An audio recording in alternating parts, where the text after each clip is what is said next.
Aujourd'hui, nous allons parler d'affirmation de soi. Qu'est-ce que l'affirmation de soi? Veux-tu en savoir davantage? Ne bouge pas. Bonjour, bienvenue sur la chaîne Sereinement Libre. Je suis Guerlaine Alliance, coach certifié en neurosciences appliquées, coach en neurobiologie de la pleine confiance et conférencière. Dans une précédente vidéo, je t'expliquais ce qu'était ma nouvelle mission, qui est celle d'accompagner les femmes sur les chemins de l'affirmation de soi, afin qu'elles puissent mener une vie dans laquelle elles se sentent plus authentiques, plus alignées, plus affirmées, et bien aussi plus sereines. Et donc, il était important pour moi que je commence par définir ce qu'était l'affirmation de soi.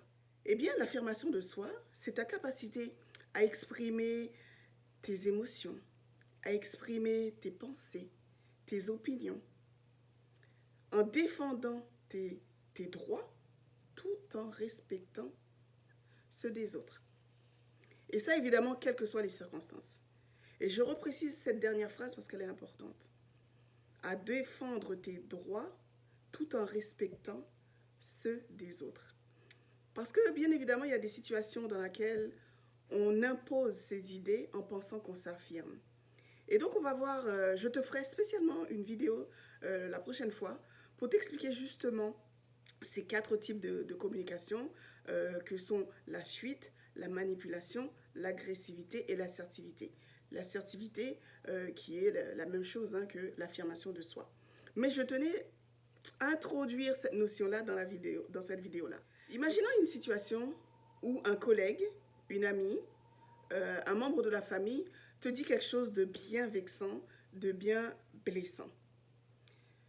Sur le coup, tu ne réponds rien. Tu ne te défends pas. Tu ne dis rien par convenance, parce que peut-être tu ne veux pas attirer l'attention sur toi. Tu ne dis rien parce que tu as peur de blesser l'autre, ou tu as peur de perdre ton travail. Mais quelles que soient tes raisons, eh bien, tu ne t'exprimes pas, tu ne dis rien. Eh bien, sache que lorsque tu ne t'affirmes pas, il y a des conséquences. Et les conséquences peuvent être variées et très importantes pour toi. Eh bien, l'une d'elles, c'est que tu vas souffrir intérieurement. Et cette souffrance intérieure va t'empêcher de t'épanouir et de te développer personnellement. Tu vas t'isoler, tu vas moins t'exprimer, donc tu vas te sentir incomprise. Tu vas aussi ruminer à longueur de journée parce que tu auras ce sentiment de culpabilité qui va te dominer. Tu vas même te sentir lâche parce que tu ne t'es pas défendu. Et tout ça, ça va jouer sur ton bien-être et ta relation avec les autres. Et pendant que tu passes tes journées à ruminer, eh bien, tu vas perdre du temps et de l'énergie avec ces idées négatives-là. Ça va t'empêcher justement de te concentrer sur ce qui est important pour toi, sur les projets. Et évidemment, tu n'auras plus le temps non plus de prendre soin de toi, que ce soit intellectuellement, émotionnellement, moralement ou physiquement. Tu vois donc que la rumination va donc empêcher ta progression. Et d'ailleurs, il y a une citation, je crois que c'est Sénèque qui le disait, « Tout ce qui ne s'exprime pas s'imprime ». Donc ça veut dire que lorsque tu gardes les choses en toi, eh bien tu es tout bonnement en train de t'empoisonner. Donc fais attention à ce que tu gardes en toi.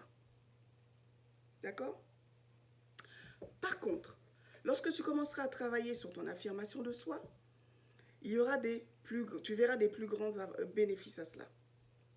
La première chose, c'est que tu vas développer ton courage. Oui, parce qu'il faut une sacrée dose de courage pour dire des choses difficiles, désagréables, voire même délicates aux personnes qui t'ont blessé.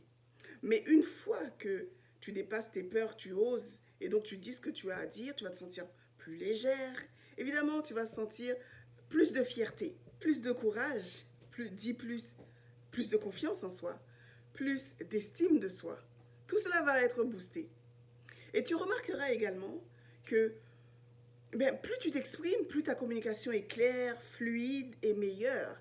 Et tu as donc plus de chances d'obtenir ce que tu veux, évidemment, tout ce que tu veux, en respectant le droit de l'autre, évidemment, d'accord? Donc tu vois que tu as pas mal d'avantages à bénéficier en travaillant sur ton affirmation de soi. Ok? Donc c'est pourquoi je t'encourage dès maintenant à commencer à travailler sur ton affirmation de soi. Et d'ailleurs, pour t'aider, j'ai créé un e-book qui va t'aider dans ce cheminement, qui va te donner une ligne directrice à suivre.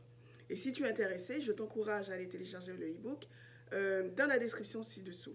Ainsi donc s'achève la vidéo d'aujourd'hui. Donc j'espère que tu l'as aimé. Si c'est le cas, eh bien n'oublie pas de la liker, n'oublie pas de la partager autour de toi. Si tu n'es pas encore abonné, ben, fais-le maintenant. D'accord?